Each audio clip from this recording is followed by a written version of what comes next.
Hello السلام علیکم پاکستان، خوش آمدید انکل اسٹاک میں ایک نئے ٹاپک کے ساتھ حاضر ہیں. انکل بڑا کرنٹ ٹاپک ہے کہ پاکستان میں جو اخلاقی، معاشرتی، سیاسی، اقتصادی گراوٹ جو ہو رہی ہے اور جس کی وجہ سے انٹرنیشنل کلائنٹس ہمارے ملک کو چھوڑ کے جا رہے ہیں، اس کے کیا وجوہات ہیں، کیا محرکات ہیں؟ انکل اس پہ کچھ تبصرہ ہو جائے آپ کا. بالکل طاہر فاروقی، بڑا اچھا موضوع ہے اور اس پہ انشاءاللہ سچ بولا جائے گا. بھائی باہر کی جو بڑی طاقتیں ہیں اور جن کے پاس آرگنائزیشن ہے، جن کے پاس کمپنیز ہیں جو آپ کے ملک کو فائدہ پہنچا سکتی ہیں، جن کا انویسٹمنٹ آپ کو چاہیے، ڈیسپریٹلی چاہیے، وہ انویسٹمنٹس نہیں آ رہے. کیونکہ ایک تو آپ کے ملک میں پولیٹیکل اسٹیبلٹی نہیں ہے، پھر فوج کا ہاتھ ہر جگہ لمبا ہے، وہ باہر کے لوگ اس کو پسند نہیں کرتے. جمہوری ملک جہاں پر ترقی ہیں، امریکہ کی مثال لے لیں، جاپان کی لے لیں، کوریا کی لے لیں، آپ کے کینیڈا کی لے لیں، انگلینڈ کی لے لیں، فرانس کی لے لیں، یہ تو جمہوریت کے بادشاہ ہیں. انڈیا کی لے لیں، یہ تو جمہوریت کے بادشاہ ہیں بھائی، جس میں آپ کا نا پدی نہ پدی کا شوربہ. آپ کی جمہوریت تو وینٹیلیٹر پہ لگی ہوئی ہے، آخری سانسیں لے رہی ہیں. آپ نے تو اس کو اپنے پولیٹیکل سسٹم کو ایک کچرا جس طرح پھینک دیا جاتا ہے کچرا کنڈی میں، اس طرح اٹھا کے پھینک دیا. اور آپ نے جو کوشش ہے آپ کی وہ یہ ہے کہ یار ابھی تک جتنا کھایا پاکستان کو، اگر اس میں سے ایک چمچہ میں اور کھا لوں تو مجھے اچھا لگے گا، کیونکہ ابھی میری بھوک ختم نہیں ہوئی. آپ لالچی ہیں، جھوٹے ہیں، بغیرت ہیں. بھائی آپ نے یہ ایسی حرکتیں کیوں کی یار؟ اپنے ملک کا تمہیں تھوڑا بھی خیال نہیں. جس ملک نے تمہیں پالا پوسا، تعلیم دی، تمہیں یہاں رہنے کا موقع دیا، یہاں آکسیجن سونگھنے کے لیے تمہارے حقوق دیے، اتنا خراب تو ہو نہیں سکتا یار. آخر میں جا کے تمہارا اپنا ملک ہے. پیزا ہٹ جیسی عظیم کمپنی یہاں سے جا رہی ہے، چلی گئی، سال ہو گیا ان کو ملک چھوڑے ہوئے. جو اچھی چین تھی، فوڈ چین تھی، لیکن اس سے ملک کو بے حساب ٹیکسز ملتے تھے، بے حساب فائدے تھے، اور آپ کے لوگوں کو امپلائمنٹ ملی ہوئی تھی، پورے ملک میں پھیلا ہوا تھا پیزا ہٹ. اس سے اچھا پیزا کوئی بنا نہیں رہا تھا. تو یہ اٹلی کی کمپنی ہے، دنیا میں 200 ملکوں سے زیادہ میں ہے، وہ آپ کے ملک میں چھوڑنے پہ مجبور ہوگی. دوسری کمپنی آئی، ایک زمانے میں آرم کو آیا تھا، وہ آپ کے ملک میں چلا گیا چھوڑ کے بہت پہلے. پھر آپ کے جناب یہ ٹیلینور جا رہی ہے چھوڑ کے. تو یہ تو آپ کو میں نے 3 مثالیں دے دیں، ابھی میرے ذہن میں کچھ اور آئیں گی، وہ آپ کو دیتا ہوں. تو یہ انویسٹمنٹ لوگوں نے روک دیا ہے، کیونکہ لوگوں کو یہی نہیں پتا کہ بھائی آپ کس کروٹ جا کے بیٹھیں گے، آپ کی حکومت میں آپ کے ملک میں کس کی حکومت آئے گی. ان کو آپ کے انٹرنل پالیٹکس سے کوئی تعلق نہیں ہے. جو ہم بولتے ہیں کہ بھائی صبح سے شام تک امریکہ کے مزاج پر آئے گی، یا لنڈن کے مزاج پہ آئے گی، یا چائنا کے مزاج پہ آئے گی. چلیں اس میں 50% حقیقت ہو سکتی ہے، لیکن 50% صرف اور صرف پروپیگنڈا ہوتا ہے. تو بھائی آپ نے اپنا بھی تو کوئی تجزیہ کرنا ہے، آپ کی اپنی بھی تو کوئی سوچ ہونی چاہیے. پھر آپ کے پاس سیکھنے سکھانے کا عمل بالکل بیکار ہے، یا کوئی سکھا نہیں رہا. پروفیسر خود پڑھا لکھا نہیں ہے، 40 ڈگریوں اس نے لی ہوئی ہیں، وہ اس مفلوج سسٹم کا حصہ ہے. آپ کو کس طرح وہ کھڑا کرے گا؟ ایک ڈگنیفائڈ سٹیزن کی حیثیت سے آپ کو زمین سے اٹھا کے کس طرح کھڑا کرے گا؟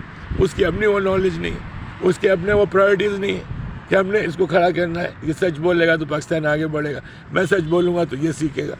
خود جھوٹ بول رہا ہے، آپ کو اس نے ایک ریگولر پین میں رکھا ہوا ہے کہ بھائی یہ ٹھیک ہے، اس کو ڈگری مل جائے گی، اس کا کہیں پھدو لگ جائے گا تو اس کے پیسے بننے لگ جائیں گے، والدین نے شادی وادی کر دیں گے، بس اس کی لائف ختم ہو گئی. آپ نے اس کو ایک انسان کے روپ میں ایک چھوٹے سے جانور میں تبدیل کر دیا. ٹھیک ہے، یہ آپ کا سسٹم آپ کی خدمت کر رہا ہے. انسان کے روپ میں ایک چھوٹا جانور اور سسٹم کا حصہ بن گیا. یہ میرا جائز تجزیہ ہے. اگر آپ اس پہ غور کریں گے تو انشاءاللہ آپ مجھے کمنٹ لکھ کے بھیجیں گے. سچ لکھ کے بھیجنا، کیونکہ ہمارے پاس آپ کا جواب دینے کے لیے ہمیشہ ٹائم. سبسکرائب کرو یار ہمارے پروگرام کو. تم اچھی چیزوں کو کیوں نہیں سننا چاہتے؟ تمہارے کیا مسائل کیا ہیں آپ کے؟ آپ کو سچ گوارا کیوں نہیں ہے؟ آپ کو سچ برداشت کیوں نہیں ہے؟ ہم تو آپ سے سچ بول رہے ہیں.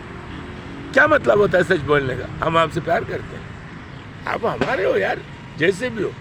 کتنے ہی تم لد جاؤ جھوٹ سے، ٹوپی کلچر سے، بدترین باشندے ہو جاؤ دنیا کے، لیکن آج بھی ہمارے پاس آپ کے لیے ایک نرم گوش ہے، بیکاز یو آر پاکستانی. ٹھیک ہے، ہم ڈیپ ڈاؤن آج بھی دنیا کے ملکوں میں رہ کے آیا، کافی عرصہ گزارا، ابھی پھر جا رہا ہوں باہر، انشاءاللہ کچھ اور سال گزر جائیں گے باہر، لیکن پاکستان سے محبت ختم نہیں ہوگی. اچھا، اب آپ نے پولیٹیکل سسٹم پہ کام کرنا ہے، سوشل ویلفیئر پہ کام کرنا ہے، اور فورن انویسٹمنٹ کو اٹریکٹیو بنانا ہے. بھائی ان پہ کم ٹیکسز لگائیں تاکہ آپ کو ایک سالڈ رقم تو ملے. بجائے 100 ارب کے آپ کو 50 ارب مل جائیں, 40 ارب مل جائیں, ملیں گے. آپ نے ان کو انسینٹیو دیا, چلے شروع میں 2 سالوں سے ٹیکس نہیں لیں, آپ کے لوگوں کو امپلائمنٹ مل گئی. ہاں, ایک سے ایک کمپنی دبئی میں آ کے بیٹھی ہوئی انٹرنیشنل. آئی بی ایم اتنی بڑی کمپنی ہوتی تھی, آپ کے ملک میں اس کا نام و نشان نہیں نظر آتا. دیکھیں اس طریقے سے یہ ماڈرن کمپنی, پچھلے 40 سال والی کمپنی ہے, پچھلے 50 سال والی کمپنی, جنہوں نے دنیا میں اپنا لوہا منوا دیا. آپ کے لوگ ملک میں انہیں ضرورت ہی نہیں پڑی اپنا لوہا منوانے کی, کیونکہ آپ کا ڈیزائن ایسا ہے, نہ یہ انسسٹ کرتا ہے, نہ یہ کوئی فیکٹیبلٹی ہے ان کی, نہ فیزیبلٹی ہے. تو وہ کمپنی بھی آتی ہے, دیکھتے ہیں آپ کا مزاج, وہ بیچارے بور ہو جاتے ہیں. آفس میں چوری, اسٹوریج میں چوری, فنڈ ریزنگ میں چوری, اکاؤنٹ میں چوری. آپ نے تو ان کو شکار کے طور پر جال میں پھنسا دیا. وہ بیچارے سنسیئر ٹائپ کے انویسٹر تھے, آپ کی باتوں میں بھول بھلیوں میں آگے جب ان کو دوسرا چہرہ ملا کوائن کا, تو ان کے تو اوسان خطا ہو گئے. یار یہ اتنے بے ایمان, جھوٹے, فراڈی, کام چور لوگ ہیں, اور یہ ہر چیز ان کی پلاننگ ایول کے اطراف گھوم رہی ہوتی ہے. یار یہ پاکستان کو تم کیوں, پاکستان نے تمہارے ساتھ اتنا برا کیا کیا؟ آج بھی تو آرام سے چلتا ہے یہاں, آج بھی تو آکسیجن سونگھ رہا ہے, آج بھی 4 لوگ تجھے اپنے ملک کے سلام کرنے والے ہیں. تو یار بھائی تو آگے کیوں نہیں بڑھ رہا؟ ہمارے بچے, ان کو یہی پتہ نہیں فورن انویسٹمنٹ کیا ہوتا ہے, انفلیشن کیا ہوتا ہے, ٹیکس ایگزمپشن کیا ہوتا ہے. تو یہ بھی تو پڑھائے نا اسکول میں, گدھے صاحب, پروفیسر صاحب, 2 پیر پہ کھڑے ہوئے گدھے. تمہارا کیا حال ہے پروفیسر؟ تجھے خود نہیں پتا انفلیشن کس طرح ہوتا ہے, کیا سمجھائے گا؟ اکاؤنٹس پہ لیکچر دے رہا ہے, تجھے اس کی ڈیٹیل کا پتہ نہیں. کیوں نہیں پتہ؟ آپ کی ریسرچ نہیں. آپ بھی کوٹا سسٹم پہ آپ خود کھاتے میں جعلی ڈگری مل گیا آپ کو, آپ نے ستیاناش اپنا تو کیا ہوا ہے, دوسروں کا کر دیا, اپنی فیملی کا کیا. وہی آپ کے گورنمنٹ کا حال ہے, کمیشن مانگتے پھرتے ہیں آپ. چائنا سے آپ کمیشن مانگتے, ساؤتھ امریکہ کی کمپنیز آنا چاہ رہی تھیں, ان سے آپ نے کمیشن مانگا. پناما سے آپ کی بن رہی تھی ڈیل, اس کو آپ نے خراب کیا. پھر آپ کی یورپ سے ڈیل بن رہی تھی, وہ رک گئی. پھر سعودی عرب کے شہزادے صاحب بے صاحب انویسٹمنٹ لگا رہے تھے, ترکی لگا رہا تھا, ترکی کی کمپنیاں چھوڑ کے بھاگ گئی. پاکستان سے جو جوائنٹ وینچر بنا رہا تھا وہ ساری کمپنیاں چلی گئی. سعودی عرب نے اپنا ہاتھ کھینچ لیا. یہ تو تمہارے اپنے لوگ ہیں, تو دوسروں پہ کیوں شکایت کرتے ہو؟ وہ تو اسٹیبلش کمپنیز ہیں, بہت آرگنائز ہیں. جب وہ آپ کے آرگنائزیشن دیکھتے ہیں, بولتے بھائی میں کس کچرے میں پھنس گیا یار, خدا کی قسم دوبارہ نہیں آؤں گا اس ملک میں. چلا جاتا ہے. ایک دفعہ وہاں کی ٹیم آئی ترکی کی, آپ کی ٹرانسپورٹ سسٹم کو صحیح کرنے کے لیے. اس پہ ختم کر رہا ہوں. فارن انویسٹمنٹ اور فارن کے لوگ آپ کے ملک سے بدزن ہو کے کس طرح جاتے. وہ تو اپنے بھائی تھے, وہ انجینئر وغیرہ آئے تھے, روڈ پہ انہوں نے ٹریفک کو دیکھا, ٹریفک پولیس کو دیکھا, ٹریفک کے سسٹم کو دیکھا. انہوں نے کہا یار ہم کہاں آ گئے بھائی, کون سے 8ویں عجوبے میں آ گئے دنیا کے جس کا نام پاکستان ہے. انہوں نے ڈرائیور کو کہا وین کو واپس کرو ایئرپورٹ, ہماری بہت اہم بیگ کوئی رہ گیا ہے, اہم ڈاکیومنٹ اس میں, اس کو ہم نے لینا ہے. وہ ٹیم واپس ہوئی اور کراچی ایئرپورٹ پر ڈرائیور کو بھی نہیں بتایا, چیک آؤٹ کیا اور چلے گئے اپنے ملک واپس. آپ کی گورنمنٹ کو انہوں نے اتنی کارٹیسی نہیں بتائی کہ ہم واپس جا رہے ہیں. انہوں نے کہا اس کی ضرورت ہی نہیں ان کو بتانے کی, یہ اتنے جنگلی اور نالائق اور شیطان قسم کے لوگ ہیں. ان کا ٹریفک سسٹم اتنا بدترین سسٹم ہے دنیا میں.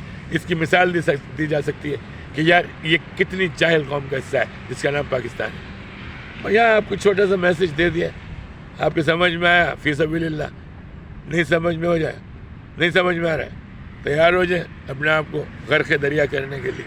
ہماری دعا ہے کہ اللہ آپ کو ڈوبنے سے بچائے یار. اللہ تعالیٰ تیری مدد تو ہمیشہ شامل ہے, لیکن ان کو ایک جھٹکا دے دے تاکہ ان کی سمجھ میں آئے. طوفان نو آ سکتا ہے تو دوبارہ تیرا جلال آ سکتا ہے. ان کو صحیح کرنا ہے, میری دعا ہے. خدا اس پاکستان زندہ ہو.